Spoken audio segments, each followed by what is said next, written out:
السلام علیکم ورحمۃ اللہ وبرکاتہ۔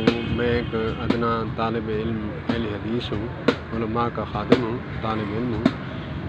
اکثر میں جملہ دیا کرتا تھا ان عوام الناس دیوبندیوں کو کہ اللہ پاک نے کہا ہے وَلَقَدْ يَسَّرْنَا الْقُرْآنَ لِلذِّكْرِ فَهَلْ مِن مُدَّكِرٍ۔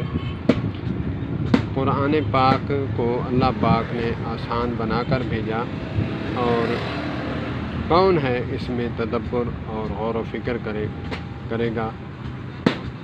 قرآن تو آسان ہے، آپ ترجمے کے ساتھ تفسیر کے ساتھ خود لے کر پڑھ سکتے ہیں، میں ایسے کہا کرتا تھا۔ لیکن جب اللہ پاک نے سینہ کھولا یہ ناظرہ پڑھنے کے لیے، اور جو علماء ہیں ان کے لیے یہ جملہ خاص ہے، یہ تدبر جو ہے، تدبر علوم کے ساتھ قرآن پاک کو سمجھا جا سکتا ہے، ادروائز مجھ جیسا جاہل اس سے عاری ہے۔